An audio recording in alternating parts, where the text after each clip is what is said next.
As an independent investment advisor and fund manager, Capital Dynamics has over 1 billion ringgit assets under management. Founder and CEO Teng started Capital Dynamics 25 years ago and has 3 funds investing in 42 stock markets around the world. He cringes when he's referred to as Asia's Warren Buffett, as he believes he is his own man.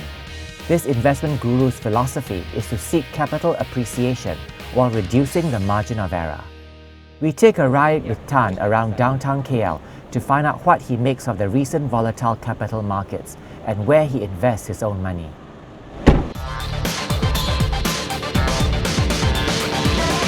Welcome to Driven. Thank you. The Malaysian capital markets have been volatile, with equity, bonds and the ringgit under pressure. What is your outlook for the market? I've been a bit pessimistic for the last 1 year or so, and I think our outlook has not changed. It's not just Malaysia. Our pessimism is also across the globe. What sectors are worth looking at in such conditions? I think as a value investor, we're not so concerned with sector. We're more concerned, if you want to call it a sector, then we will look at undervalued stocks. It could be plantation, it could be consumer products, it could be manufacturing. As long as the particular company has got decent management and the share price is selling at a reasonable valuation, we'll be interested in that.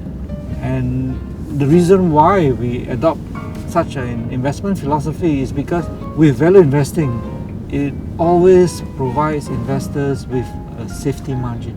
It could be a property worth 1 million, but the seller is so desperate, they're willing to sell it at say 400,000. So you have a 60% safety margin. So if the country goes into recession or interest rates go high, then you have that safety margin to protect you. Often first-time investors have a pretty misconceived notion that investing can be pretty simple, pretty easy. If you get it right, it's simple, it's easy.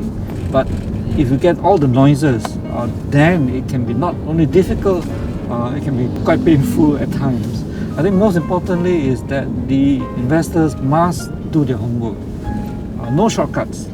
If you're looking for shortcuts, then pass your money to somebody else and let the person do it. Somebody whom you can trust. And then after that, when you start, do small investments. If you think that this particular company at this price is really attractive, don't bang all your bucks into one. Do small steps, take small steps, and then if you're right, learn from it why you're right, understand why you're right, and if you're wrong, understand why you're wrong. You have to make mistakes first, and then from there you learn why you made it wrong. After that, then you can invest bigger and bigger and more. So a lot of times, first-time investors or even experienced investors, they forget to look at the downside, which is what safety margin is all about, which is what value investing is all about. Because if you can protect the downside, the good times, the upside will take care of itself. Okay, so tell us, what's your guiding principle or your golden rule when it comes to investing? There's no other way. You got to look for values. You got to make sure your downside is limited. Make sure that if you made a mistake, that it doesn't wipe you out. Okay, last question. We all want to know, where have you invested your own money? Oh gosh, in recent times it's all cash. Well, the big chunk of it is cash. Even with such low interest rates? Yeah, I think the situation locally, globally, it's a high risk, low return environment.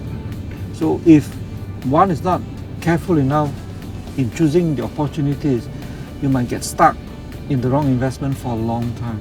So I think in this kind of environment, cash is probably the only asset where I feel comfortable, where the value will increase.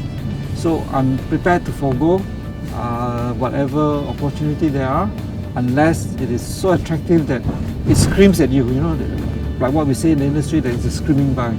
So I can't find screaming buys at this point in time, except for maybe the fund that we manage listed on Bursa Malaysia. Other than that, I'm very happy holding cash. Good.